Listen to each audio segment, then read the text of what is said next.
तो त्यांनी मंडळीसमोर सादर करावा. प्रभू येशू ख्रिस्ताच्या पवित्र नावाची स्तुती असो. आज देवबापाच्या वचनातून बोलण्यासाठी पुन्हा एक वार प्रभूने जी संधी उपलब्ध करून दिली त्याबद्दल मी देवबापाचा आभारी आहे. आणि त्याचप्रमाणे ख्राइस्ट चर्चचे जे संयोजक आहे त्यांनी या ठिकाणी बोलावून देवाच्या वचनाच्या सेवेसाठी संधी दिली त्याबद्दल त्यांचा देखील मी आभारी आहे. नुकताच जो आपण शास्त्रपाठ ऐकलेला आहे इफिसकरास पत्रामधून, इफिसकरास पत्र याचा 5वा अध्याय आणि 18 वचन सांगत आहे की आत्म्याने परिपूर्ण व्हा. देवाचं वचन आज आपल्याला सांगत आहे की आत्म्याने परिपूर्ण व्हा. आपण प्रार्थना करूया. देव बापा, आम्ही तुला धन्यवाद देतो, तुझी उपकारस्तुती करतो, कारण तुझी उपस्थिती आमच्यामध्ये आहे आणि तुझ्या स्वर्गीय सामर्थ्याने तुझं वचन तू प्रगट करत असताना तुझी समक्षता, तुझं सामर्थ्य आज मंडळीला प्रत्येकाला त्याचा स्पर्श होऊ दे. प्रभू येशू ख्रिस्त आमचा तारणारा याच्या प्रिय आणि गोड नावाने मागतो म्हणून तो ऐक. आमेन.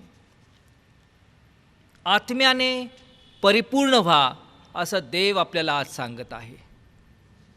आत्म्याने आपण का परिपूर्ण व्हायचं?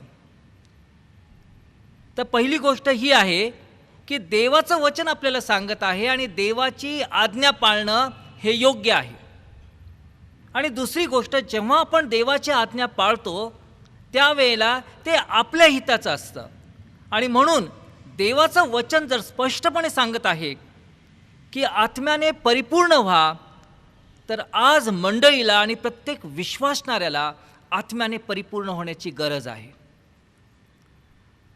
आत्म्याने परिपूर्ण का व्हायचं याचं कारण आपल्याला शास्त्रामध्ये प्राप्त होतं. इफिसकरास प्रेषितांची कृत्ये याचा 4था अध्याय आणि 8वं वचन आपल्याला सांगत आहे. प्रेषित 4:8. तेव्हा पेत्र पवित्र आत्म्याने पूर्ण होऊन त्यांना म्हणाला, अहो लोकाधिकाऱ्यांनो व वडील जनांनो आणि वडील जनांनो. पहा, पेत्र या ठिकाणी पवित्र आत्म्याने पूर्ण झालेला आहे, पवित्र आत्म्याने तो भरलाय.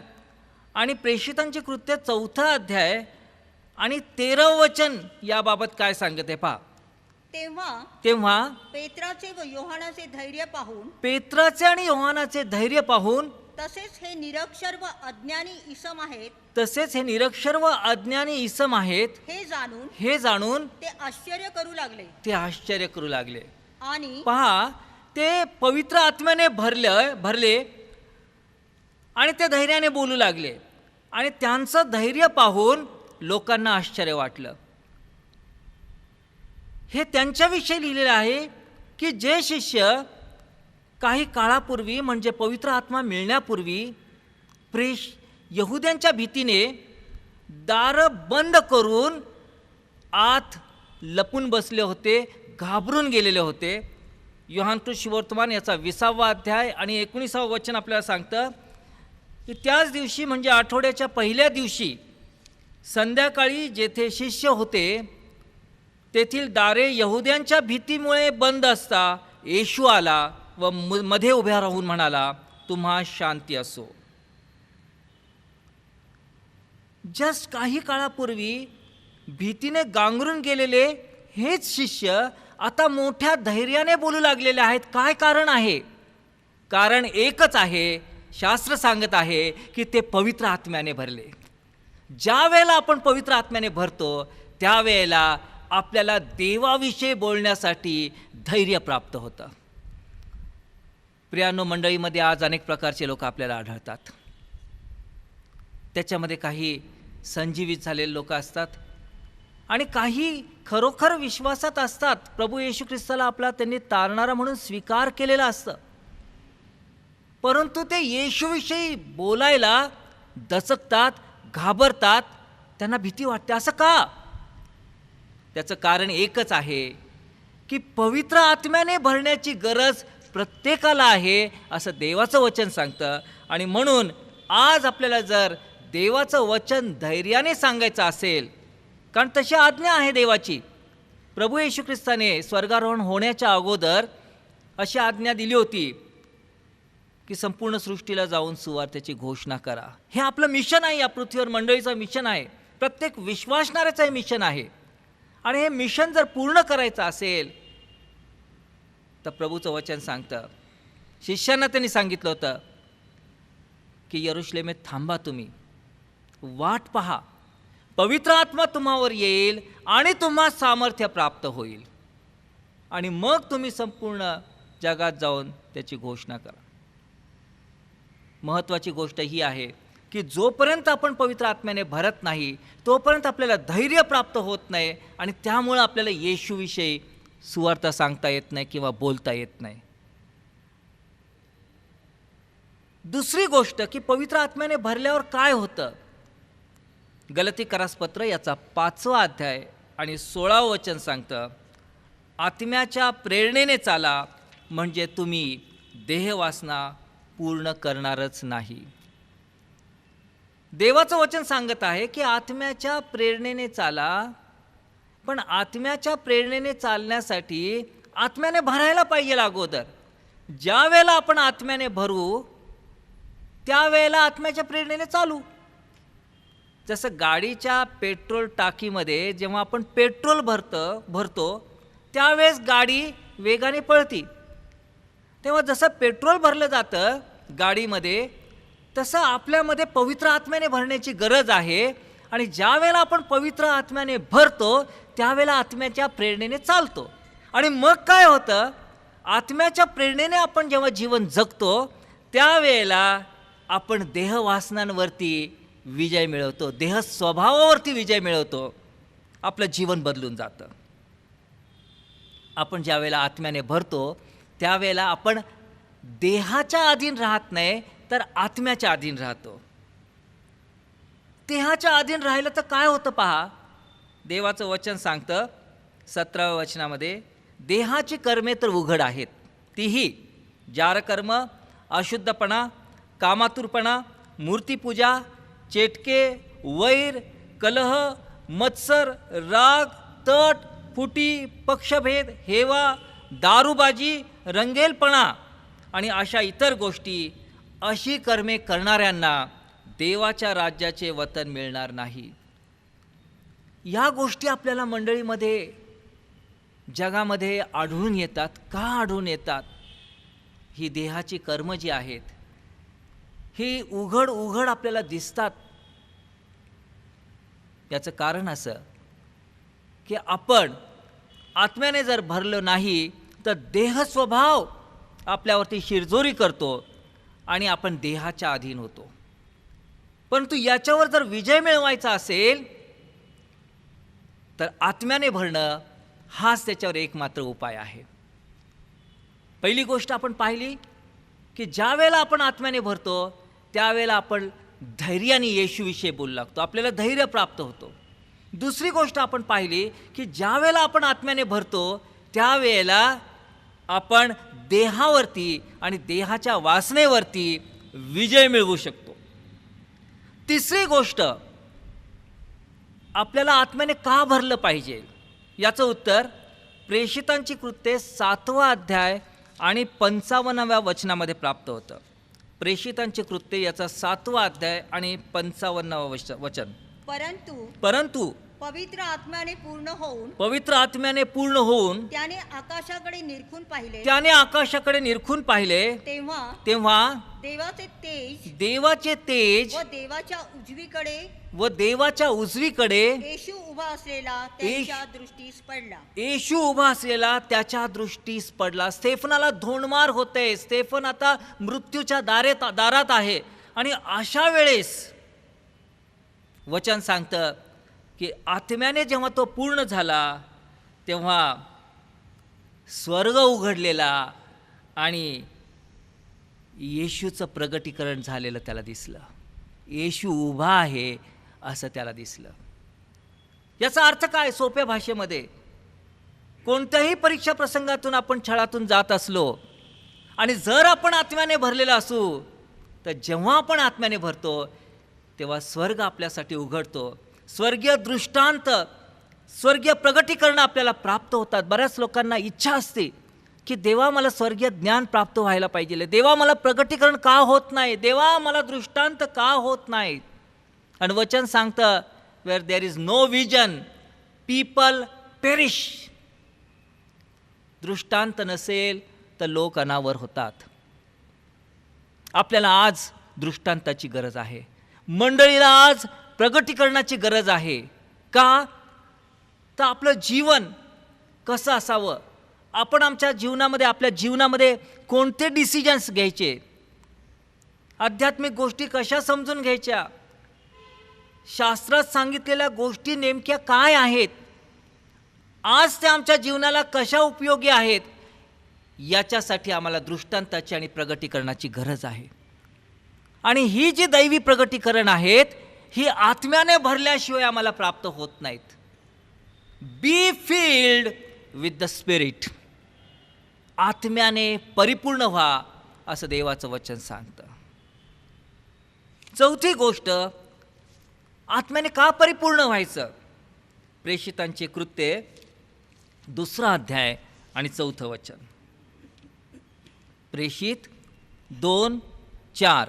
तेव्हा ते सर्वजण पवित्र आत्म्याने परिपूर्ण झाले पवित्र आत्म्याने परिपूर्ण झाले आणि आत्म्याने जसजशी त्यांना वाचा दिली तस तसे ते निरनिराळ्या भाषातून बोलू लागले. की जे पूर्वी कधी बोलले नव्हते त्या भाषातून ते बोलू लागले. प्रेषित 19:6 मध्ये काय म्हटलंय पहा. प्रेषितांचे कृत्य याचा 19वा अध्याय आणि 6वं वचन. प्रेषित 19:6 इफिस येथील घटना आहे आणि त्या ठिकाणी वचन काय सांगतं. आणि पाऊलाने त्यांच्यावर हात ठेवले तेव्हा त्यांच्यावर पवित्र आत्मा आला. बघा, त्यांच्यावर पवित्र आत्मा आला. पुढे काय झालं. ते वेगवेगळ्या भाषा बोलू लागले व ईश्वरी संदेश देऊ लागले. पवित्र आत्म्याच्या दानांचा या ठिकाणी वर्षाव झालेला दिसत आहे. ईश्वरी संदेश देणं हे देखील पवित्र आत्म्याचं दान आहे. भाषा बोलणं हे पवित्र आत्म्याचं दान आहे. चमत्कार करणं पवित्र आत्म्याचं दान आहे. ज्या वेळेस आपण पवित्र आत्म्याने भरतो त्यावेळेला पवित्र आत्मा त्याच्या इच्छेप्रमाणे जशी मंडळीला गरज असेल तशी वेगवेगळी दानं तो विश्वासणाऱ्याला प्राप्त करून देतो. पण अट ही आहे की पवित्र आत्म्याने आपण भरलं गेलं पाहिजे. ते पवित्र आत्म्याने भरले आणि मग आपण पाहतो की ॲक्शन सुरू झालेली आहे. म्हणजे पवित्र आत्म्याने का भरायचं याचं 4थं कारण आपण पाहिलं की देवाच्या सेवेसाठी देवाची आत्मिक कृपादानं आपल्याला प्राप्त होतात. 5वा मुद्दा, पवित्र आत्म्याने का भरायचं. प्रेषितांची कृत्ये 13वा अध्याय आणि 9 ते 11 ही वचन आपण ऐकूया. प्रेषितांचे कृत्ये याचा 13वा अध्याय आणि 9 ते 11 ही वचनं. तेव्हा शाऊल ज्याला पाऊलही म्हणत तो पवित्र आत्म्याने पूर्ण होऊन त्याच्याकडे रोखून पाहत म्हणाला, अरे सर्व कपटाने व सर्व लुच्चेगिरीने भरलेल्या सैतानाच्या पोरा अवघ्या नीतिमत्वाच्या वैऱ्या तू प्रभूचे सरळ मार्ग विपरीत करण्याचे सोडून देणार नाहीस काय. पहा, या ठिकाणी शाऊल बोलत आहे, ज्याला पाऊल म्हणतात असं म्हटलेलं. तेव्हा शाऊल ज्याला पाऊलही म्हणत तो पवित्र आत्म्याने पूर्ण होऊन म्हणाला. त्याच्या समोर आहे अलीम जादूगीर. हा जो जादूगार होता याच्या हृदयात काय होतं हे पाऊलाला कळालं. पाऊलाने त्याचं हृदय जाणून ही वचनं उच्चारलेली आहे. कोणत्याही मनुष्याला एकमेकांचं हृदय पाहता येण्याची कपॅसिटी कोणत्याही मनुष्याला नाही आहे. पण या ठिकाणी वचन मात्र स्पष्ट सांगत आहे की तो पवित्र आत्म्याने पूर्ण होऊन त्याच्याकडे पाहत म्हणाला. पहा, म्हणजे पवित्र आत्म्याने जेव्हा आपण पूर्ण होतो तेव्हा हे सुपर नॅचरल नॉलेज ज्याला म्हणू आपण,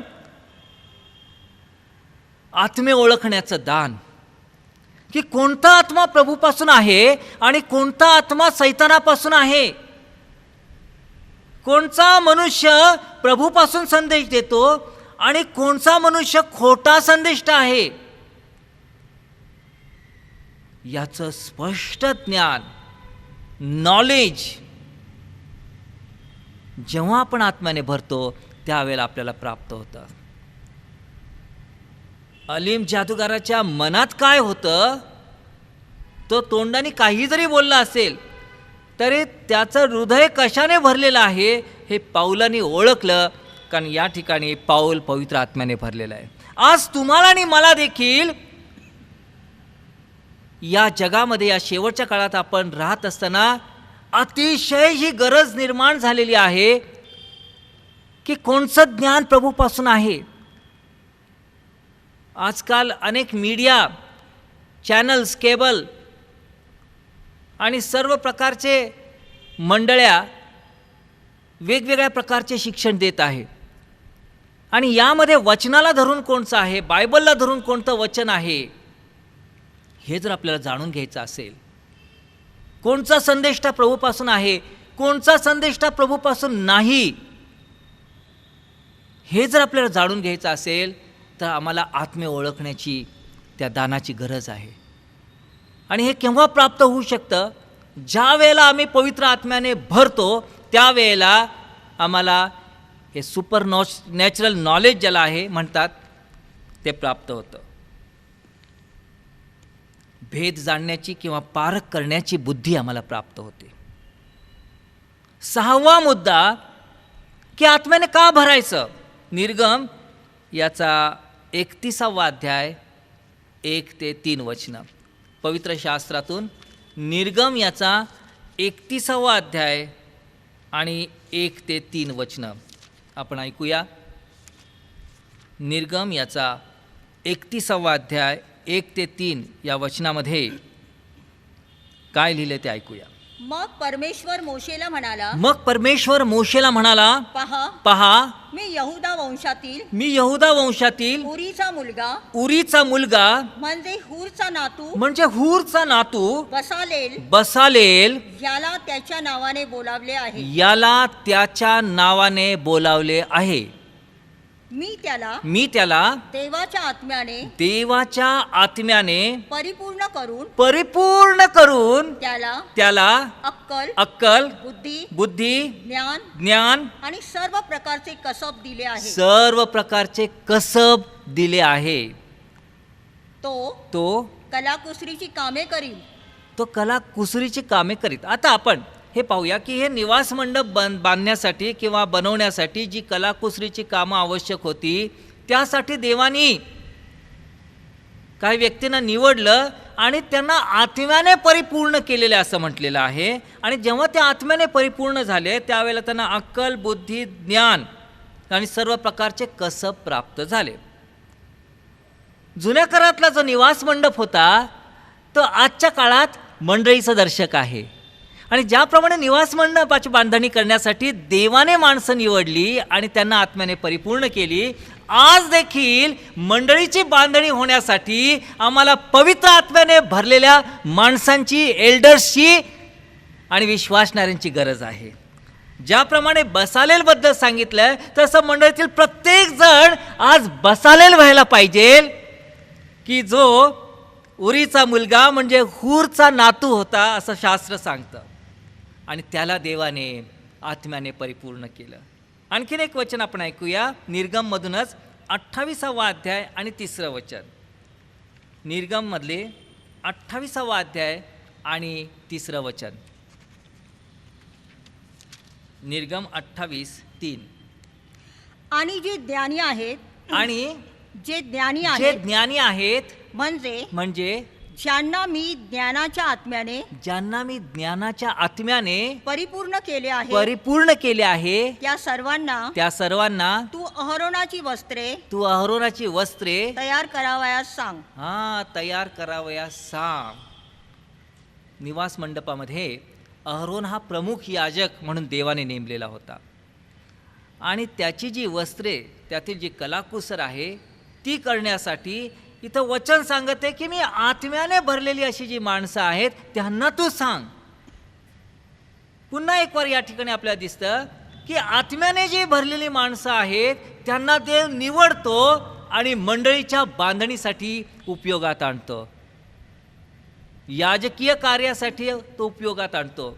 याजकांचे ॲसिस्टंट म्हणून कार्य करायचं असेल त्यांना तो उपयोगात आणतो आणि अशा प्रकारे मंडळीची बांधणी होत असते. 7वा मुद्दा जो आहे की आत्म्याने का भरायचं, आपण मगापासून हे पाहत आहोत की देवाचं वचन सांगत आहे आत्म्याने परिपूर्ण व्हा. आणि आत्म्याने परिपूर्ण झाल्यावर काय होतं ते आपण पाहत आहोत. ते आपल्या हितासाठी आहे म्हणून देव आपल्याला सांगत आहे. लूक वर्तमान 4था अध्याय आणि पहिलं वचन काय सांगतं ऐकूया. लूक वर्तमान याचा 4था अध्याय आणि पहिलं वचन.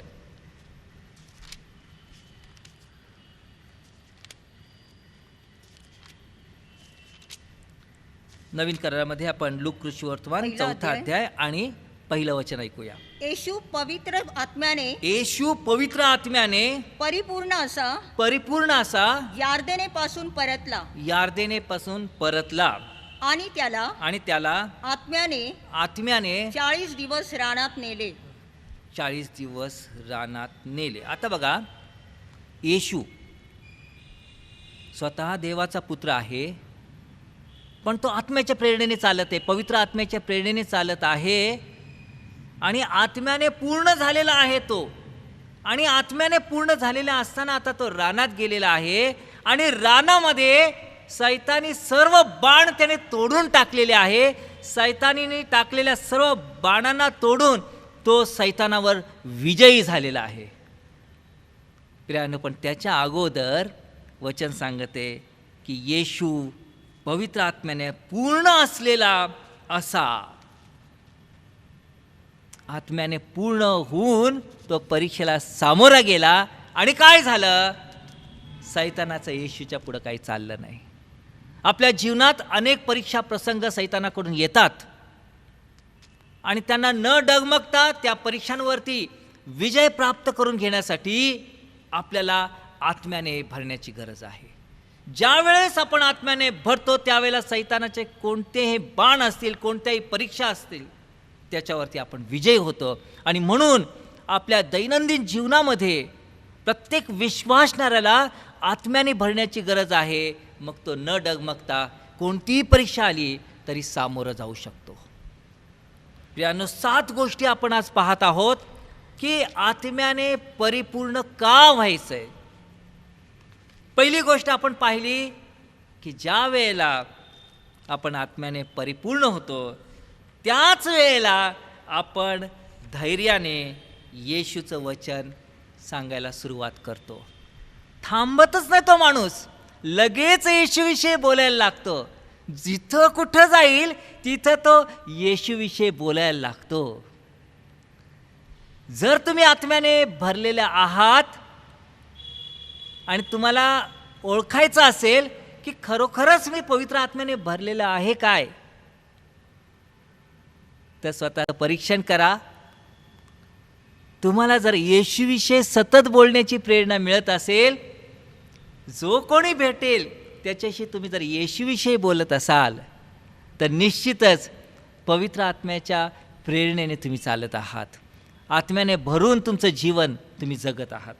पहिली गोष्ट आपण पाहिली की आत्म्याने भरल्यानंतर आपल्याला धैर्य प्राप्त होतं, भीती निघून जाती. कसं बोलू, एम्बॅरेसिंग जे आहे ते एम्बॅरेसिंग निघून जातं. येशूविषयी साक्ष देण्यासाठी आपण कुठेही उभं राहतो. दुसरी गोष्ट आपण पाहिली की आत्म्याने भरल्यानंतर देहवासना आपल्यावर विजय मिळवू शकत नाही. आपण देहवासनावरती विजय मिळवतो आत्मा देहाच्या विरुद्ध आहे, देह आत्म्याच्या विरुद्धात आहे. आणि जर आपण आत्म्याने भरलेलं नसेल तर निश्चित देह आपल्यावर विजय मिळवतो, पण आत्म्याने आपण जर भरलो तर आत्मा देहावर विजय मिळवतो. दुसरी गोष्ट, देह स्वभावावर विजय मिळवण्यासाठी आपल्याला आत्म्याने भरण्याची गरज आहे. तिसरी गोष्ट आपण पाहिली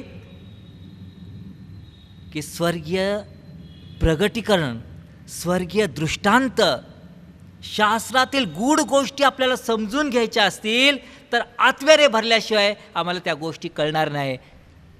स्वर्गीय गूढ जाणण्यासाठी आम्हाला आत्म्याने भरण्याची गरज आहे. देवाचं वचन अद्भुत आहे. अनेक अनाकलनीय गोष्टी आहेत, पण त्या गोष्टी ज्या देवाने दिलेल्या आहेत त्या समजून घेण्यासाठी आम्हाला आत्म्याने भरल्याची गरज आहे. चौथी गोष्ट आपण पाहिली की ज्यावेळी आम्ही आत्म्याने भरतो त्यावेळेला आत्मिक दानांची आमच्यावरती वृष्टी करतो पवित्र आत्मा, आणि त्या दानांचा उपयोग मंडळीच्या वाढीसाठी आणि इतरांना मंडळीत घेऊन येण्यासाठी त्या दानांचा उपयोग होत असतो. आज दानांची कधी नाही इतकी गरज आपल्या मंडळीला निर्माण झालेली आहे. तुम्ही म्हणाल की ते पवित्र आत्मा वगैरे जे काय बोलायला लागलं की हे फक्त पेंटिकोस्टल लोकांचं आहे, हे आमच्यासाठी नाही आहे.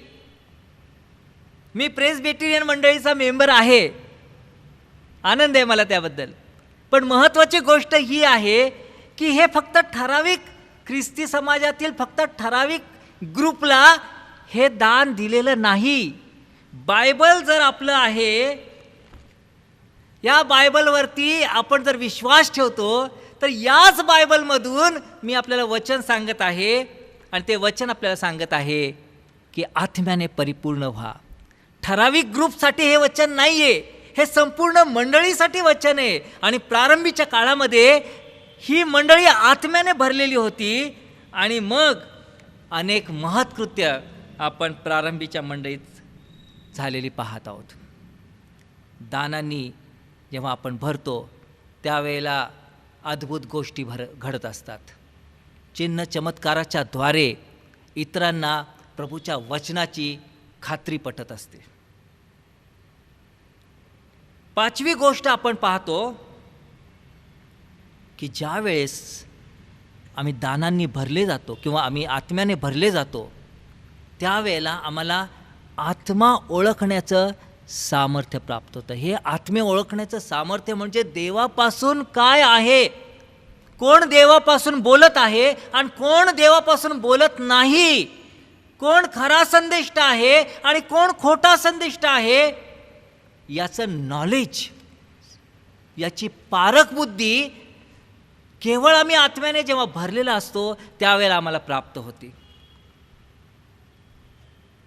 सहावी गोष्ट, ज्या वेळेला आम्ही पवित्र आत्म्याने भरतो त्यावेळेला आम्हाला स्वर्गीय ज्ञान, कसब, कुशलता, अक्कल, बुद्धी ही मंडळीच्या बांधणीसाठी, मंडळी मजबूत बनवण्यासाठी देवापासून या गोष्टी आम्हाला प्राप्त व्हायला लागतात. आता सेशन वर्ग जर असेल तर सेशन वर्गाला ॲडमिनिस्ट्रेशन करावं लागतं, पण हे ॲडमिनिस्ट्रेशन देवाच्या इच्छेने आणि स्वर्गीय ज्ञानाने करणं हे फार महत्त्वाचं आहे. पहा, ज्या वेळेला पंक्ती सेवा करायची का देवाच्या वचनाची सेवा करायची असं प्रेषितांच्या पुढे प्रश्न निर्माण झाला, त्यावेळेला क्रायटेरिया काय लावला प्रेषितांनी? पंक्ती सेवेसाठी ज्या वेळेला माणसांची निवड करायची होती त्यावेळेला क्रायटेरिया काय लावला गेला? जे पवित्र आत्म्याने भरलेले आहेत अशी 7 माणसं तुम्ही निवडा. मंडळीचं जर सेशन निवडायचं असेल तर जे पवित्र आत्म्याने भरलेले आहेत अशी माणसं निवडायला पाहिजे. मेजॉरिटीवरती ती माणसं निवडली जात नाही. मंडळीचं काम हे आत्म्याने करायला पाहिजे, आणि ती आत्म्याने भरलेली जी माणसं आहेत त्यांना या कामावरती आपण नेमायला पाहिजे. पण हे जे ज्ञान आहे, या माणसांची निवड करण्यासाठी हे जे ज्ञान लागतं हे कुठून मिळतं? तर पवित्र आत्म्याने भरलेली जेव्हा मंडळी असती ती मंडळी त्या लोकांना निवडून देत असते. त्याचप्रमाणे 7वा मुद्दा आपण पाहिला की ज्या वेळेला सैतानाकडून परीक्षा होत असतात त्यावेळेला त्या परीक्षांवरती जर विजय मिळवायचा असेल, सैतानाला पायाखाली तोडवायचा असेल, तर आम्हाला आत्म्याने पूर्ण भरलेल्या अवस्थेत सदैव राहायला पाहिजे. कधी परीक्षा येईल सांगता येत नाही, पण आम्ही जर आत्म्याने भरलेले असू तर आम्ही सावध राहतो आणि आम्ही सैतानाच्या सगळ्या जळत्या बाणांवरती विजय प्राप्त करून घेतो. येशूने त्याप्रमाणे आत्म्याने भरलेला असताना त्याने विजय प्राप्त करून घेतला. Be filled with the spirit, आत्म्याने परिपूर्ण व्हा. हे देवाचं वचन आम्हाला सांगत आहे, आत्म्याने परिपूर्ण होण्यासाठी आवाहन करत आहे. आणि याला शास्त्राचा मजबूत आधार आहे. प्रेषितांच्या काळामध्ये किती शिष्य होते? मुठभर शिष्य होते येशू ख्रिस्ताचे. 12 शिष्य, मग 70 शिष्य, आणि आपण पाहतो की त्यांच्यापासून मंडळीची सुरुवात झालेली आहे. पृथ्वीची उलथापालथ करणारे हेच का ते, असं त्याबद्दल त्या 12च्या बद्दल बोललं गेले. ही उलथापालथ का करू शकले ते?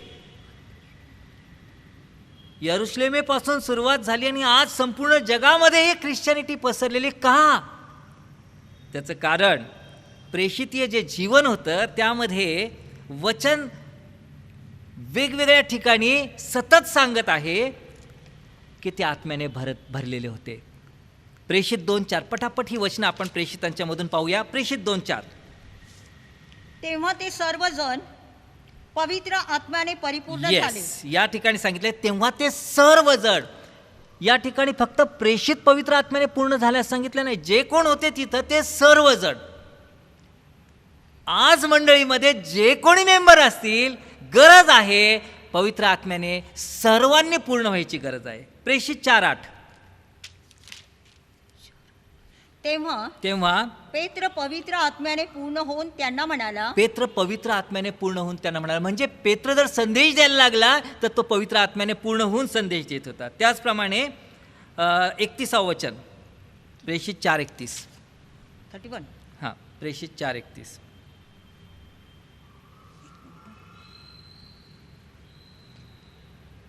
त्यांनी प्रार्थना केल्यावर, आणि ते सर्व प्रार्थना केल्यावर ज्या जागेत ते जमले होते, ज्या जागेत ते जमले होते ती हादरली आणि ते सर्व पवित्र आत्म्याने परिपूर्ण होऊन देवाचे वचन धैर्याने बोलू लागले. ते सर्व पवित्र आत्म्याने परिपूर्ण होऊन देवाचं वचन धैर्याने बोलू लागले. जागा हादरून गेली. किती सामर्थ्य आहे पहा, की पवित्र आत्म्याने ज्या वेळेला मंडळी भरली जाती तेव्हा अद्भुत गोष्टी घडायला लागतात. सर्वजण देवाचं वचन सांगू लागले. प्रेषित 9:17. प्रेषित 9:17 आणखीन पुन्हा एकदा आपल्याला सांगत आहे की पवित्र आत्म्याने तेव्हा हनन्या निघाला आणि त्या घरी गेला आणि त्याच्यावर हात ठेवून म्हणाला, शाऊल भाऊ, तू वाटेने येत असता ज्या प्रभूने म्हणजे येशूने तुला दर्शन दिले त्याने तुला पुन्हा दृष्टी यावी व तू पवित्र आत्म्याने परिपूर्ण व्हावे म्हणून मला पाठवले आहे. बघा, शाऊलाचा पौल जेव्हा झाला त्यावेळेला देवाची इच्छा आणि योजना काय होती? तू पवित्र आत्म्याने परिपूर्ण व्हावं म्हणून त्याने मला पाठवलं.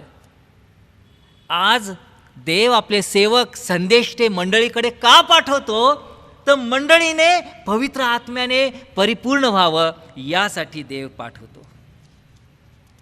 आपण पाहिलं की प्रारंभीच्या काळामध्ये प्रत्येक वेळेला शास्त्र सांगत आहे, ना की ठराविक संप्रदायाचे लोक सांगत आहेत. शास्त्र सांगत आहे की परिपूर्ण पवित्र आत्म्याने व्हायला पाहिजे. आणि ते पवित्र आत्म्याने परिपूर्ण झाल्यावर काय झालेलं आहे? आता मग पुढचा असा प्रश्न आपल्या पुढे निर्माण होतो की मला खरंच आता असं वाटायला लागलेलं आहे की मला पवित्र आत्म्याने भरण्याची गरज निश्चित आहे, पण मी पवित्र आत्म्याने भरावी ही माझ्यासाठी देवाची इच्छा आहे काय? कदाचित त्यावेळच्या मंडळीसाठी असेल, प्रेषितांसाठी असेल, पण आज माझ्यासाठी देवाची इच्छा आहे का की मी पवित्र आत्म्याने भरलं पाहिजे? याच्यावरती देखील पवित्र शास्त्रात स्पष्ट शब्दात उत्तर दिलेलं आहे. प्रेषित 2 अध्याय आणि 39 वचन. प्रेषितांचे कृत्ये याचा 2 अध्याय आणि 39 वचन. कारण हे वचन तुमच्या मुलाबाळांना व जे दूर आहेत त्या सर्वांना म्हणजे जितक्यास प्रभू परमेश्वर आपला देव स्वतःकडे बोलावील तितक्यांना दिले आहे. आमेन. हे वचन जितक्यांना प्रभूने बोलवलेलं आहे तितक्यांना त्याने दिलं आहे. आणि इथं बसलेल्यांच्यापैकी कोणालाही असं म्हणता येणार नाही की मला प्रभूपासून बोलावणं आलेलं नाहीये. तुम्ही येशूवर विश्वास ठेवलेला आहे म्हणजेच तुम्हाला प्रभूपासून बोलावणं आलेलं आहे. तुम्ही निवडलेले आहात. जो कोणी विश्वास धरतो त्याला प्रभूपासून पाचारण झालेलं असतं. आणि मग त्या प्रत्येक विश्वासणाऱ्यासाठी हे अभिवचन आहे असं प्रेषित 2:39 मध्ये स्पष्ट शब्दात देवाचं वचन आपल्याला सांगतं. म्हणजे मंडळीतील प्रत्येक घटकासाठी हे आहे. फक्त पेंटिकॉस्टल लोकांसाठी नाही, फक्त प्रारंभीच्या मंडळीसाठी नाही, फक्त पालकांसाठी नाही, फक्त लीडर्ससाठी नाही आहे, फक्त मंडळीतील फक्त जे सुवार्तिक आहेत त्यांच्यासाठी हे वचन नाही, तर प्रत्येक विश्वासणाऱ्यासाठी हे अभिवचन आहे. पवित्र आत्मा देण्यासाठी ते उत्सुक आहे. योएल याचा 2 अध्याय आणि 28 वचनामध्ये देवाचं वचन स्पष्टपणे सांगत आहे, मी आपला आत्मा सर्व देहावर ओतून देईन. मी आपला आत्मा सर्व देहावर ओतून देईन.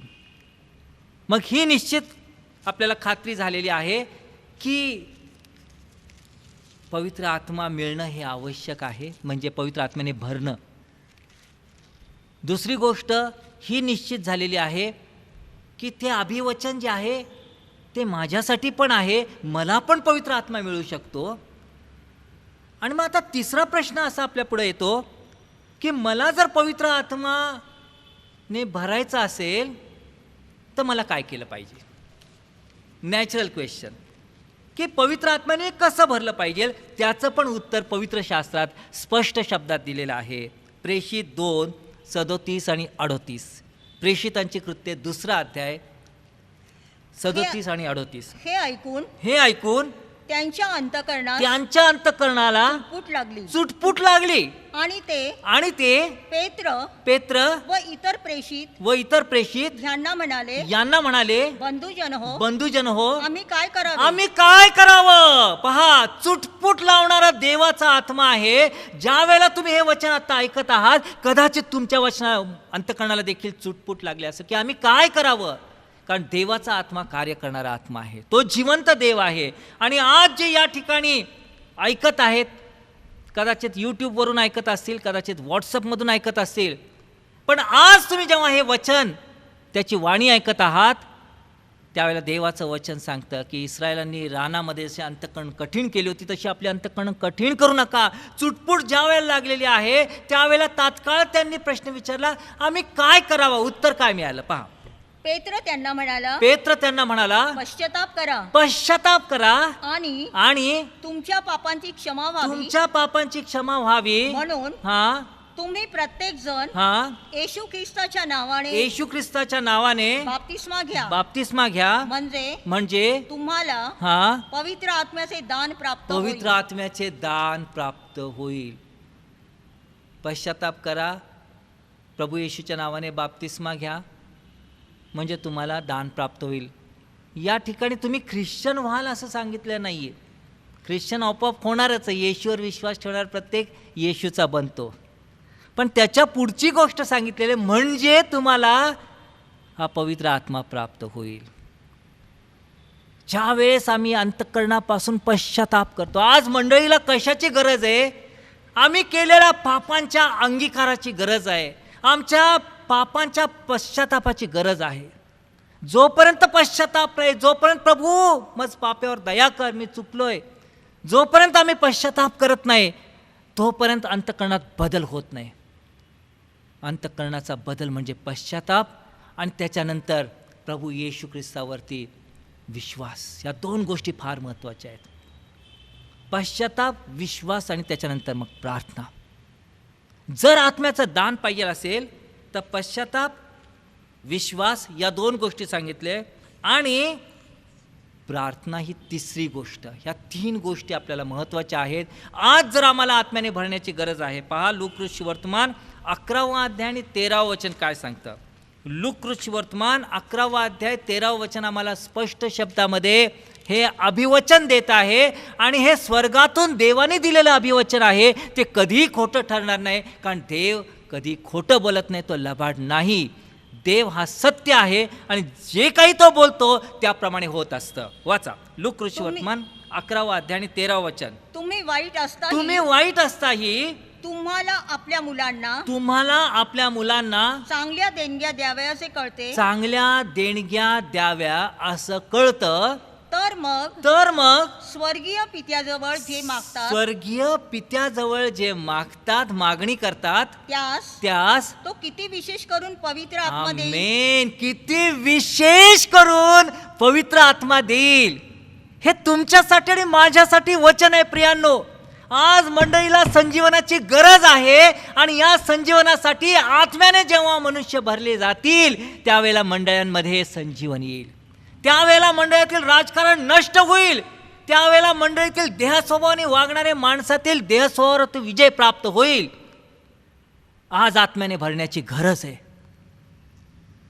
तो म्हणतो की तुम्ही वाईट असता तुमच्या मुलांना चांगल्या देणग्या देण्याचं तुम्हाला जर कळतं, ही जर समजबुद्धी तुमच्यामध्ये आहे, तर हे समजून घ्या की तुम्ही जेव्हा आपल्या स्वर्गीय पित्याकडे मागाल तेव्हा तो किती विशेष करून देईल. पण काय देईल? पवित्र आत्मा देईल असं स्पष्टपणे सांगितलं. पवित्र आत्मा देईल. प्रियांनो, येशूचं हे वचन आहे आणि प्रभू येशू सांगतो की मार्ग, सत्य आणि जीवन मीच आहे. तो सत्य आहे. तो जे काही बोलतो ते सत्य बोलतो. विश्वास ठेवा, अनुभव घेऊन पहा, प्रचिती घेऊन पहा की तुमचं जीवन बदलून जाते की नाही. आता या पवित्र आत्म्याने भरण्याच्या ज्या गोष्टी आहेत, ह्या गोष्टींबद्दल जुन्या करारात काही सांगितलं होतं का हो? जुन्या करारामध्ये याच्याबद्दल काही प्रतिकात्मक चित्र वगैरे आहेत काय? काय रहस्य वगैरे काय सांगितलेली आहेत काय? खूप आवडतं मला जुन्या कराराचा अभ्यास करणं, कारण नवा करार जुन्या करारामध्ये गूढ रीतीने लपलेला आहे. आणि जुन्या करारामध्ये आपण ज्या गोष्टी पाहतो, आज मंडळीला जेव्हा लागू होताना पाहतो आपण, त्यावेळेला अनिर्वाच्य आनंद आपल्या हृदयामध्ये प्राप्त होतो. लेवीय पुस्तकामध्ये एका आजाराबद्दल सांगितलेलं आहे आणि ह्या आजाराचं नाव आहे कुष्ठरोग. लेवीय 14व्या अध्यायामध्ये 14 ते 17 या वचनामध्ये कुष्ठरोग्याला शुद्ध करण्याचा एक विधी सांगितलेला आहे. अनेक लोकांना जुना करार हा अतिशय कुचंबणेचा वाटतो. त्यांना असं वाटतं की जुन्या करारामध्ये काय आहे, कर्मकांड सांगितलेलं आहे, काहीतरी विधी सांगितलेले आहे, ते इस्रायल लोकांसाठी, तर आमचा त्याचा काय संबंध नाही आहे. जुनं ते होऊन गेलं, पाहते नवं झालं. म्हणून काही लोक फक्त त्यांचं 27 पुस्तकांचं बायबल जे आहे, त्यांना असं वाटतं की आमच्यासाठी फक्त 27 पुस्तकांचं बायबल आहे. पण माझं बायबल जे आहे ते 66 पुस्तकांचं आहे. Praise the Lord. माझं बायबल 66 पुस्तकाचं आहे. उत्पत्ती 1:1 पासून ते प्रगटीकरण शेवटचा अध्याय आणि शेवटच्या वचनापर्यंत हे जे बायबल दिलेलं आहे, त्या संपूर्ण बायबलवरती मी विश्वास ठेवतो आणि त्यामुळं बायबलमध्ये काही अनावश्यक सांगितलेलं नाही. जुन्या करारामध्ये ज्या इस्रायलासाठी ज्या गोष्टी दिलेल्या आहे, आज त्या मंडळीसाठी आत्मिक दृष्टीने लागू आहेत. आणि त्या आत्मिक दृष्टीने कशा लागू होतात हे न समजल्यामुळं मंडळी त्या गोष्टी ज्या आहेत त्या पूर्णपणे दुर्लक्षित करतात. ह्या समजण्यासाठी आत्म्याची गरज आहे. या जुन्या काळातील गूढ रहस्य समजण्यासाठी पवित्र आत्म्याने भरण्याची गरज आहे. दृष्टांत नसतील तर लोक अनावर होतात. आणि म्हणून या कुष्ठरोग्याकडे आपण पाहत असताना कुष्ठरोग जो सांगितलेला आहे, त्या कुष्ठरोगाबद्दल, ज्याला हा कुष्ठरोग झालेला आहे त्या व्यक्तीला छावणीच्या बाहेर ठेवावं वगैरे या सर्व गोष्टी सांगितलेल्या होत्या. कुष्ठरोगच का निवडला? आता आपण ह्याचा प्रतिकात्मक किंवा आध्यात्मिक अर्थ पाहत आहोत. ज्याला कुष्ठरोग झाला त्या प्रत्यक्ष माणसाबद्दल मी हे सांगत नाही. रोग होतात या काळामध्ये, ते बरे पण होतात, त्या रोग्यांबद्दल मी बोलत नाही. पण मी पवित्र शास्त्रातील फक्त कुष्ठरोग हे प्रतिकात्मक रीतीने जे वापरलेलं आहे त्याबद्दल बोलत आहे. कुष्ठरोगी रुग्णांबद्दल मी आजच्या कुष्ठरोगी रुग्णांबद्दल बोलत नाही. पण पवित्र शास्त्रात हे जे प्रतिकात्मक गुण दिलेलं आहे त्याचा अर्थ समजून घेताना ह्या कुष्ठरोगाचं काय वैशिष्ट्य आहे, तर कुष्ठरोग हे पापाचं प्रतीक गणलं गेलेलं आहे पवित्र शास्त्रात. कारण कुष्ठरोग हा फैलावला जाणारा, पसरत जाणारा आजार आहे, तसं पाप हे पसरत जाणारं आहे. एका मनुष्याच्या द्वारे जगात पाप आलं आणि पापाच्या द्वारे मरण आलं आणि ते सर्व मरण आणि पाप सर्व मनुष्यांच्या मध्ये पसरलं असं पाऊल सांगत आहे. तेव्हा आदामापासून आपण पाहतो की पापाला सुरुवात झाली आणि पाप हे आज संपूर्ण जगात पसरलेलं आहे, फैलावणार आहे. कुष्ठरोग हा ओंगळ आहे. पाप हे देवाच्या नजरेमध्ये ओंगळ आहे. कुष्ठरोग हा विद्रूप बनवणार आहे. हातापायाची बोटं झडून जातात. त्याप्रमाणे देवाने आपल्या प्रतिरूपात मनुष्याला जे निर्माण केलं होतं ते देवाचं प्रतिरूप पापामुळं मनुष्यामध्ये बिघडलं गेलं. कुष्ठरोग हा लवकर बरा होणारा आजार नाही आहे. त्याप्रमाणे पाप, मनुष्य त्या पापातून स्वतःच्या सामर्थ्याने सुटू शकत नाही येशूच्या रक्ताशिवाय. आता कुष्ठरोगी जो मनुष्य आहे, पवित्र शास्त्रात सांगितलेलं जे प्रतिकात्मक घटक सांगितलेला आहे, हा कुष्ठरोगी मनुष्य पापात जगत असलेल्या मनुष्याचं प्रतीक आहे. आणि मग जो पापात जगतो त्याला सांगितलं की छावणीच्या बाहेर त्याची वस्ती असावी. त्याप्रमाणे देवाच्या पवित्र मंडपात, देवाच्या सहवासात अशी व्यक्ती राहू शकत नाही. हे पहिलं सत्य या ठिकाणी उघड होतं की जो पापात राहतो, पापात जीवन जगतो, तो देवाच्या समक्षतेपासून दूर जातो. दुसरी गोष्ट, तरी देखील देवाची महान कृपा योजना अशा मनुष्यासाठी आहे. शुद्ध करणारा याजक तो छावणीच्या बाहेर येईल असं सांगितलं. त्याप्रमाणे हा शुद्ध करणारा याजक म्हणजे आपल्या प्रभू येशू ख्रिस्ताचं दर्शक होतं, ज्याला इब्री लोकास पत्रात महायाजक, अरोनासारखा महायाजक असं प्रभू येशूला संबोधलं गेलेलं आहे. तेव्हा हा जो महायाजक आहे किंवा हा याजक त्या रोग्याकडे गेलेला आहे आणि आता तो त्याला शुद्ध ठरवत आहे. त्यावेळेला एक विधी करायला सांगितलेला आहे की दोषार्पणाच्या कोकऱ्याचे रक्त जे आहे ते रक्त हा शुद्ध होणाऱ्या माणसाच्या 3 जागांवरती लावायला लावलंय. उजव्या कानाच्या पाळीवरती, उजव्या हाताच्या अंगठ्यावरती आणि उजव्या पायाच्या अंगठ्यावरती 3 ठिकाणी दोषार्पणाचं रक्त त्या ठिकाणी त्या याजकाने लावायचं आहे. हे सुंदर प्रतीक आहे. उजव्या कानाच्या पाळीला रक्त लावणं म्हणजे आता आम्ही जे कानाने ऐकतो आणि आज्ञापालन करतो तेव्हा आमचे बुद्धी, आमचे विचार आता येशूच्या रक्ताखाली आलेले आहेत. आता आमचे बुद्धी, विचार, ऐकणं, आज्ञापालन आता हे येशूच्या इच्छेप्रमाणे होणार आहे. आम्ही येशूच्या रक्ताच्या द्वारे शुद्ध झालो आहे. उजव्या हाताच्या अंगठ्याला हे रक्त लागलं जातं आहे म्हणजे आमची कृती जी आहे आता ही येशूच्या रक्ताखाली आली आहे आणि त्यामुळं आम्हाला आता अयोग्य कृती आमच्या हातून घडणार नाही. उजव्या पायाच्या अंगठ्याला ते रक्त लागले म्हणजे आता येशूच्या रक्ताखाली आम्ही आलेलो आहोत. आता आमचं या जगातलं चालणं आहे हे आता वेगळं व्हायला पाहिजे. हे येशूच्या रक्ताच्या द्वारे आता आम्ही शुद्ध झालो आहे. पण या ठिकाणी एक फार महत्त्वाची गोष्ट सांगितली. फक्त रक्त लावून त्या ठिकाणी तो याजक थांबत नाही. आणखी एक महत्त्वाची गोष्ट सांगितलेली आहे. ज्या ठिकाणी ते रक्त लावलेलं आहे त्या ठिकाणी याजकाने काय करायचं, अभिषेकाचं जे तेल आहे ते याजकाने आपल्या हातात ते अभिषेकाचं तेल घ्यायचं आणि ज्या ठिकाणी ते रक्त होतं म्हणजे उजव्या कानाच्या पाळीला, उजव्या हाताच्या अंगठ्याला, उजव्या पायाच्या अंगठ्याला ते अभिषेकाचं तेल त्यांनी रक्तावरती तेल लावायचं आहे. क्रम फार महत्त्वाचा. प्रथम तेल नंतर रक्त असं नाही, तर प्रथम रक्त आणि नंतर तेल. आपणा सर्वांना माहीत आहे की ही तेल जे आहे ते पवित्र आत्म्याचं दर्शक आहे. ज्या वेळेला पापी मनुष्य येशू ख्रिस्ताकडे येतो, येशूच्या रक्ताच्या द्वारे तो शुद्ध होतो. तो शुद्ध झाल्यावरच म्हणजे येशूच्या रक्ताखाली जे आहे त्यांनाच फक्त हे अभिषेकाचं तेल उपलब्ध आहे, इतरांना नाही. म्हणजेच पवित्र आत्म्याने भरण्याचं जे प्रिव्हिलेज आहे ते अविश्वासणाऱ्यांना मुळीच नाही. पवित्र आत्म्याने त्यांनाच भरता येतं जे येशूवर ज्यांनी विश्वास ठेवलेला आहे. येशूच्या रक्ताखाली जे आलेले आहेत त्या सर्वांसाठी हा अभिषेक आहे.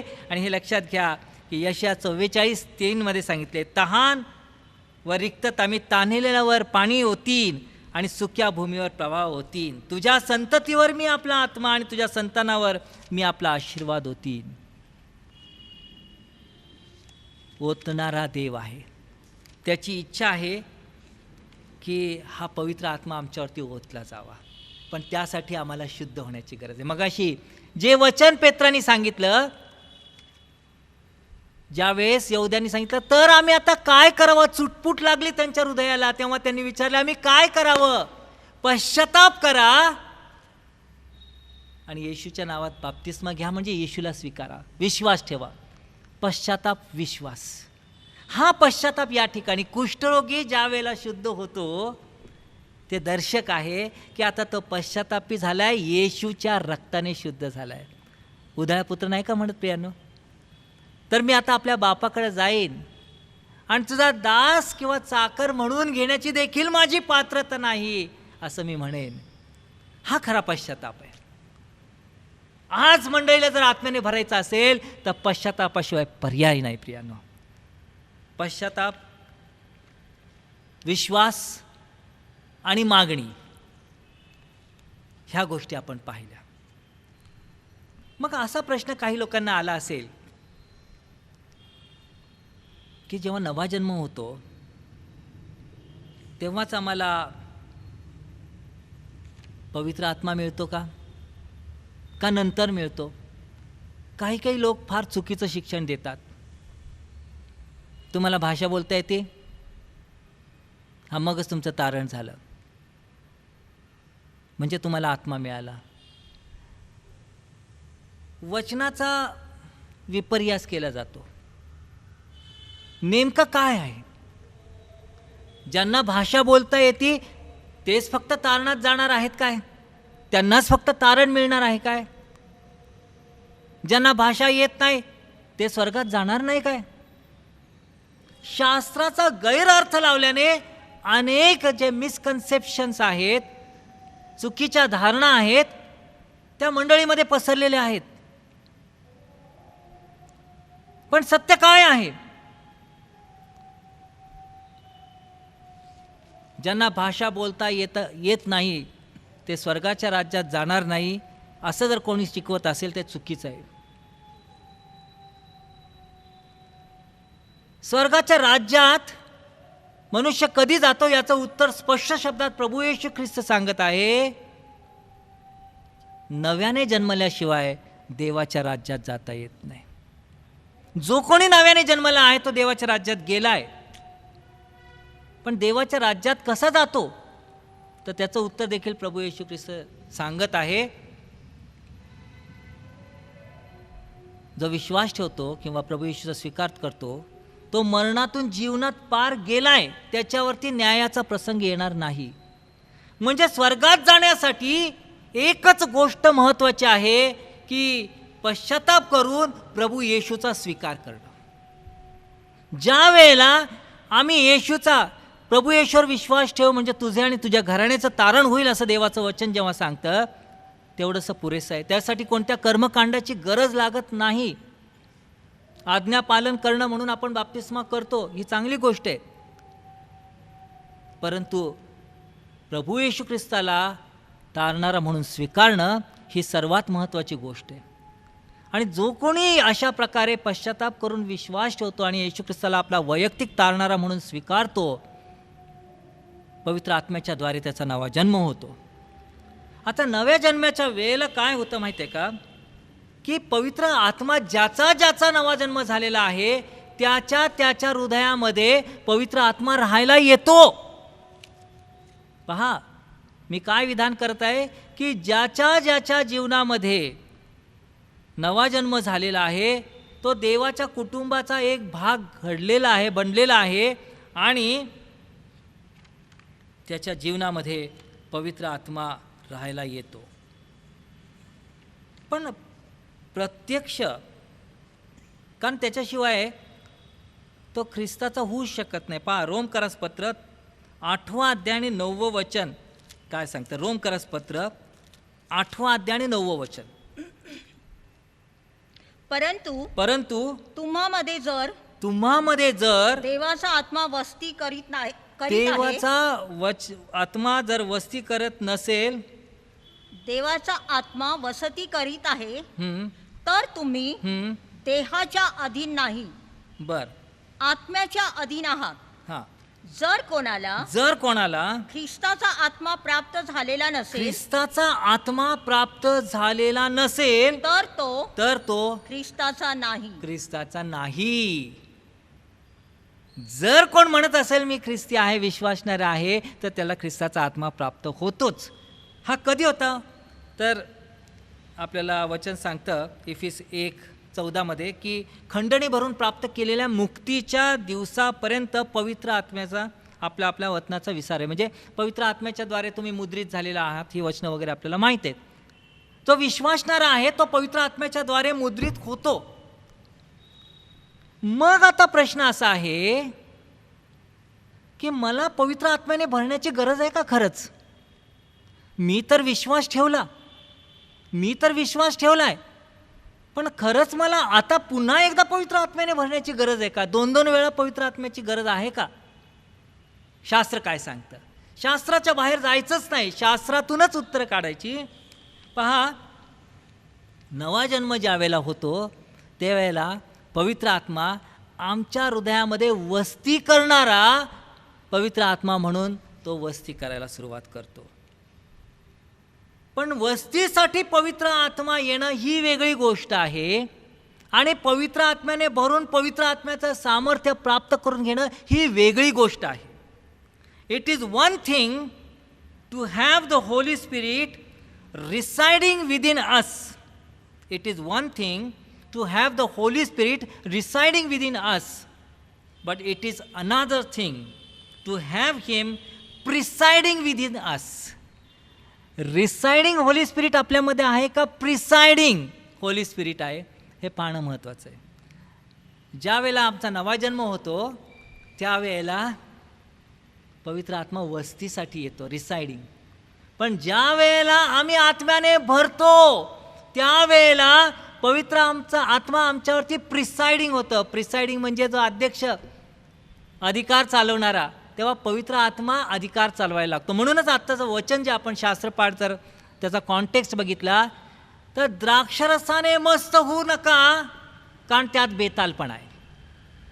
द्राक्षरसाने मस्त होऊ नका कारण त्यात बेतालपणा आहे, तर आत्म्याने परिपूर्ण व्हा. 2 गोष्टीची तुलना केलेली आहे. 2 गोष्टींनी भरून आपण जाऊ शकतो. एक तर तुमच्या पुढं पर्याय द्राक्षरसाने मस्त व्हायचं किंवा दुसरा पर्याय आत्म्याने भरलं जाणार.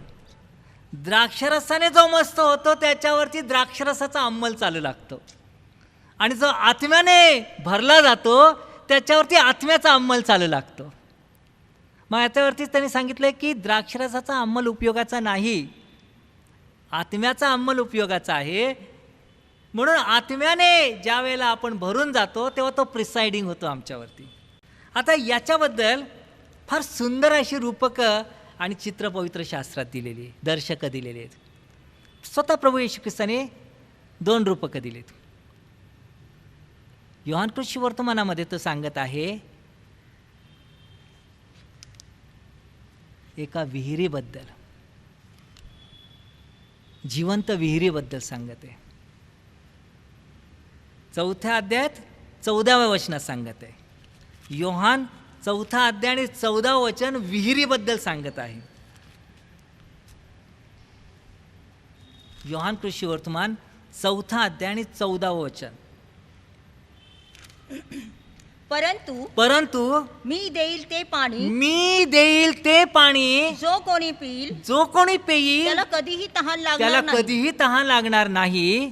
जे पाणी मी त्याला देईल ते त्याच्यामध्ये सार्वकालिक जीवनासाठी उपळत्या पाण्याचा झरा असे होईल. उपळत्याच पाण्याचा झरा किंवा विहीर असं होईल. आता इथं तो जेव्हा विहीर आपण बघतो तर त्यावेळेला त्याला लिमिटेशन्स आहेत. ती विहीर त्याच्या स्वतःसाठी आहे निश्चितच, पण 7व्या अध्यायात 38व्या वचनामध्ये मात्र तो नदीबद्दल बोलत आहे. आणि योहान 7:38 काय सांगतं पहा. जो माझ्यावर विश्वास ठेवतो त्याच्यातून शास्त्रात सांगितल्याप्रमाणे जिवंत पाण्याच्या नद्या वाहतील. Unlimited power of the holy spirit. तो पवित्र आत्म्याबद्दल बोलला असं पुढं स्पष्टीकरण दिलेलं आहे. विहिरीचं पाणी आणि नदीचं पाणी 2 रूपकं वापरलेली आहे. आता खुद्द येशू ख्रिस्ताविषयी आपण बघूया. येशू ख्रिस्ताचा जन्म कसा झाला हो? कुमारी मरियेच्या उदरी कुणाकडून झाला? पवित्र आत्म्याच्या द्वारे झाला. येशूचा जन्म जर पवित्र आत्म्याच्या द्वारे झाला तर 30व्या वर्षी त्याला पुन्हा एकदा पवित्र आत्म्याची गरज का भासली? कारण 30व्या वर्षी ज्या वेळेला त्याचा बाप्तिस्मा झाला, वचन सांगत आहे की पवित्र आत्मा कबुतराच्या रूपाने त्याच्यावरती उतरला. पुन्हा हा अभिषेक पाहत होता. पण 2 इन्सिडन्सेस आहेत. पवित्र आत्म्याच्या द्वारे जन्म आणि पवित्र आत्म्याच्या द्वारे बाप्तिस्मा म्हणजे सामर्थ्य. आणि बाप्तिस्मा झाल्या झाल्या तो सामर्थ्याची कृत्य करू लागला. त्याच्यामध्ये पवित्र आत्मा होता कारण त्याचा जन्मच पवित्र आत्म्याने झाला. पण 30व्या वर्षी पवित्र आत्म्याचं सामर्थ्य त्याला प्राप्त झालं. आणि काय केलं त्यांनी? अद्भुत कृत्य केलेली. जुन्या करारात असं होणार, हे नवीन करारात काय होणार येशूच्याबद्दल हे जुन्या करारामध्ये गूढ रीतीने सांगितलेलं आहे. जुन्या करारातलं खरंच इंटरेस्टिंग आहे. लेवीय पुस्तकात 2 अध्यायामध्ये अन्नार्पणाबद्दल जे सांगितलेलं आहे त्याच्यात तेलात मळलेल्या सपीठाच्या बेखमीर पोळ्याबद्दल सांगितलेलं आहे. तेलात मळलेल्या सपीठाच्या बेखमीर पोळ्या. सपीठ म्हणजे मैदा, पांढरा शुभ्र गव्हाच्या पासून बनलेला मैदा. येशू स्वतः म्हणत आहे गव्हाचा दाणा जोपर्यंत जमिनीत पडून मरत नाही तोपर्यंत तो पुष्कळ असा पीक देत नाही. स्वतःबद्दल बोलला. तसा मनुष्याचा पुत्र हा मरण पावला, पुनरुत्थित झाला आणि आज हे मंडळीचं पीक आपण पाहत आहोत की देवाच्या राज्यात माणसाले. स्वतःची तुलना प्रभू त्या गव्हाशी करत आहे. पण महत्त्वाची गोष्ट की तो भरडला गेला तरी जसं सफीट मैदा पांढरा शुभ्र असतो त्याप्रमाणे त्याचं जीवन जे होतं ते पवित्र आणि शुद्ध होतं. बोट ठेवायला जागा नव्हती. आणि आता हे पोळी जी आहे हे पिठामध्ये तेल टाकून ती पोळी बनलेली आहे. गोळा बनत असताना त्याच्यात तेल टाकलं गेलं. तसं येशूचा जन्म होताना पवित्र आत्म्याच्या द्वारे त्याचा जन्म झाला. ही पहिली स्टेज प्रभूच्या जीवनातील.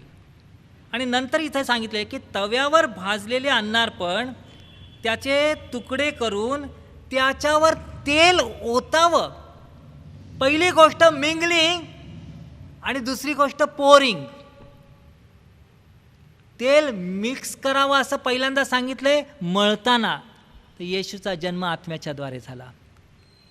तेल ओतावं हे जेव्हा सांगितलेलं आहे तेव्हा पवित्र आत्म्याची जी ओतणी आहे येशूवरती झालेली आहे, अपरिमित आत्मा त्याच्यावर ओतला गेला असं जे वचन सांगतंय, येशू आत्म्याने भरलेला होता.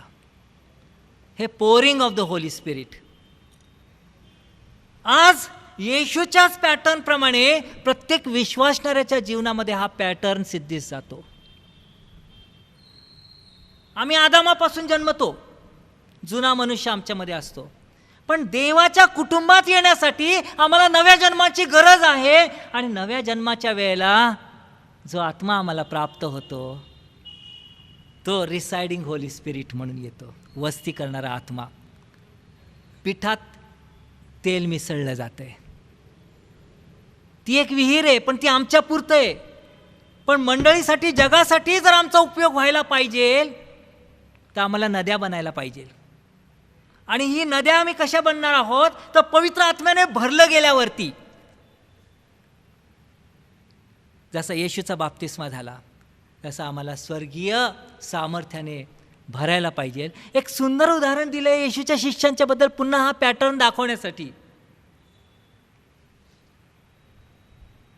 योहान 20:22 मध्ये असं म्हटलं आहे की येशूच्या पुनरुत्थानानंतर येशू ख्रिस्ताने शिष्यांवर फुंकर टाकली आणि त्यांनी सांगितलं की पवित्र आत्मा घ्या. बरोबर आहे? योहान असे बोलून 20:22 असे बोलून त्याने त्यांच्यावर फुंकर टाकला. त्याने त्यांच्यावर फुंकर टाकली आणि त्यांना म्हटले पवित्र आत्म्याचा स्वीकार करा. बघा, एक तुम्हाला प्रश्न असा पडायला पाहिजे की जर येशू ख्रिस्ताने पवित्र आत्मा योहान 20:22 मध्येच जर दिला तर मग पुन्हा पवित्र आत्म्यासाठी वाट बघायला का सांगत येतो? प्रेषित 2 आणि 3 वचन, 2 अध्याय आणि 3 वचनात काय सांगितलंय? आणि वेगवेगळ्या होत असलेल्या अग्नीच्या जीवांसारख्या जीवा त्यांना दिसल्या. पहा आता बघा, येशू ख्रिस्त स्वतः सांगते यरुशलेमीत थांबा तुम्ही. येशूच्या स्वर्गारोहणानंतर तुम्ही यरुशलेमीत थांबा, वाट पहा. आणि ते प्रार्थना करत वाट पाहत होते, पवित्र आत्मा तुम्हावर येईल आणि तेव्हा तुम्हा सामर्थ्य प्राप्त होईल. मग येशूने फुंकर टाकली तेव्हा काय झालं? कॉमेंटेटरची धांदल उडाली. काही कॉमेंटेटर म्हणतात येशूने फक्त ॲक्शन केली पण तो आत्मा काही दिला नाही. जर आत्मा दिला असता तर मग पेंटिकॉस्टच्या दिवशी आत्मा त्यांना मिळाला या शब्दाला काय अर्थ राहिला नसता. म्हणून ते सावरण्यासाठी ते काय म्हणतात की त्यावेळेला फक्त ॲक्शन केली पण आत्मा मिळाला नाही. पण सत्य आहे काही? येशू काहीतरी ॲक्शन करील आणि देणार नाही, पटतं का तुम्हाला हे? असं कधीच नाही. येशू असं नुसतं दिल्यासारखं करेल आणि देणार नाही. मनुष्यामध्ये असतं की दिल्यासारखं करतो मनुष्य पण देत नाही. येशूने जेव्हा फुंकर टाकले आणि सांगितलं स्पष्ट शब्दात पवित्र आत्मा घ्या, त्यावेळेला निश्चित तो पवित्र आत्मा दिला. परंतु तरी देखील तो सांगत आहे की पवित्र आत्मा तुम्हावर येईल आणि तुम्हा सामर्थ्य प्राप्त होईल. ही दुसरी स्टेज, अभिषेक. हे का त्यांनी सांगितलं? त्याचं कारण असं की हे जे 2 पॅटर्न आहेत की नव्या जन्माच्या वेळेला पवित्र आत्मा वस्ती करण्यासाठी येतो, निश्चित आहे.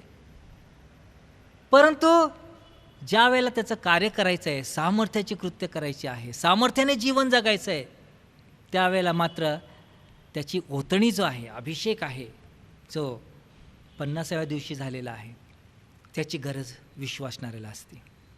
आणि म्हणून त्या ठिकाणी प्रेषितांना तो पवित्र आत्मा मिळाला, वस्ती करायला लागला. कारण येशू त्याच्या अगोदर म्हणते तो तुम्हाबरोबर आहे आत्ता, पण तो तुम्हामध्ये वस्ती करेल. जुन्या कराराच्या मंडळीमध्ये हे प्रिव्हिलेज नव्हतं. हे फक्त येशू ख्रिस्ताची जी मंडळी आहे नवीन करारातील, त्या मंडळीला हे प्रिव्हिलेज आहे की तुमच्यामध्ये आणि माझ्यामध्ये, प्रत्येक विश्वासणाऱ्यामध्ये वस्ती करणारा आत्मा त्याने ठेवलेला आहे. जुन्या करारातील संदेष्टांवरती आत्मा यायचा काही काळापुरतं, परंतु तो आत्मा येईल हे वचन येशू देत आहे यासाठी की सदा सर्व काळ त्याने तुमच्याबरोबर राहावं. मंडळीचं हे प्रिव्हिलेज आहे. आणि त्याच्यानंतर आपण पाहतो की 50व्या दिवशी पवित्र आत्म्याची ओतणी झाली. पहिला उद्देश काय आहे तर पवित्र आत्मा जेव्हा वस्तीसाठी येतो तेव्हा आमचं तारण झालेलं आहे. पवित्र आत्मा जेव्हा ओतला जातो, सामर्थ्याने आम्ही भरतो, त्याचा उद्देश काय तर सामर्थ्याचे कृत्य त्याच्या सेवेसाठी करण्यासाठी. हे दोन उद्देश समजून घ्यायला पाहिजे. आणि म्हणून पवित्र आत्म्याचं सामर्थ्य नसलेले असे पुष्कळ लोक मंडळीमध्ये असतात. ते ख्रिस्ती खरोखर आहेत जेन्युइनली, पण त्यांच्या जीवनातून ख्रिस्त प्रगट का होत नाही? कारण त्यांच्यावरती देहस्वभावाचा अंमल चालत असतो. आत्म्याने ते भरलेले नसतात, आत्म्याचा अंमल त्यांच्यावरती नसतो.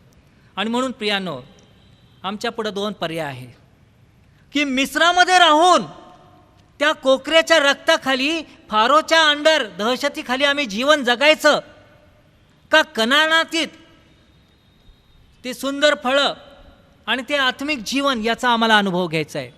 इस्रायल लोक ज्या वेळेला मिस्रामध्ये होते त्यावेळेला कोकऱ्याच्या वलांडणाच्या कोकऱ्याच्या रक्ताखाली ते सुरक्षित होते. परंतु त्या ठिकाणी मिसर जगाचं प्रतीक आहे आणि फारोच्या भीतीमध्ये ते राहत होते. परंतु तांबडा समुद्र जेव्हा ओलांडला त्यांनी, तेव्हा जग मला मेलं आणि मी जगाला मेलो असं जे शास्त्रात म्हटलेलं आहे, त्याप्रमाणे ते त्या सैतानाच्या राज्याला, साम्राज्याला मरण पावले आणि एका नवीन राज्यामध्ये ते आले जिथं सैतानाचा अंमल नाही. परंतु आमचं डेस्टिनेशन आहे ते कनानापर्यंत आम्हाला जायचं आहे. द्राक्षाचे घड आहेत तिथं, जिथं आकाशातून पर्जन्यवृष्टी होती आणि ज्याच्या दाराशीच तलवार उगारलेला असा सेनाधीश परमेश्वरा, सेनानायक म्हणून त्या ठिकाणी तो उभा असतो, तो यहोशवाला दिसतो. जायंट्सवरती विजय मिळवण्याचं सामर्थ्य त्या ठिकाणी असतं. अशा ठिकाणी आम्हाला पोचायचं आहे, असा प्रवास करायचा आहे. आत्म्याने भरल्याशिवाय ते होणार नाही. जोपर्यंत तुम्ही आत्म्याने भरत नाही तोपर्यंत तुम्ही मिस्रात आहात, किंवा कदाचित मिस्रातून बाहेर पडला तरी रानात आहात की त्या ठिकाणी स्वतःच्या देहाशी तुम्ही झगडत असता. देहाच्या इच्छावरती विजय मिळवला नसतो. परंतु यार्देनमधून जेव्हा तुम्ही पार होता, कनानात पोचता, त्यावेळेला मात्र एका नवीन विजयशाली जीवनामध्ये तुम्ही प्रवेश करता. आज प्रभूचं वचन आम्हाला सांगत आहे की आत्म्याने परिपूर्ण व्हा. आज हे रहस्य आपण बघितलेले पवित्र शास्त्रातून, तेव्हा देवाचं वचन आज आपल्या मंडळीसाठी, मंडळांसाठी सांगत आहे की संजीवन येण्यासाठी मंडळांनी आत्म्याने भरायची गरज आहे. जेव्हा मंडळी आत्म्याने भरली जाईल त्यावेळेला मंडळीचा रूप रंग पालटून जाईल, मनोवृत्तीत बदल होईल. प्रेषितांच्या काळामध्ये जे वातावरण होतं ते वातावरण आपल्या मंडळीमध्ये निर्माण होईल की दररोज ते एकचित्ताने एकत्र जमत प्रार्थना करण्यात, भाकर मोडण्यात तत्पर असत. आणि तेव्हा प्रभू विश्वासणाऱ्यांची त्यांच्यामध्ये भर घालत होत्या. आपल्याकडं बायोलॉजिकल ग्रोथ आहे, आपल्याकडे इव्हँजेलिकल ग्रोथ नाही आहे प्रियांनो.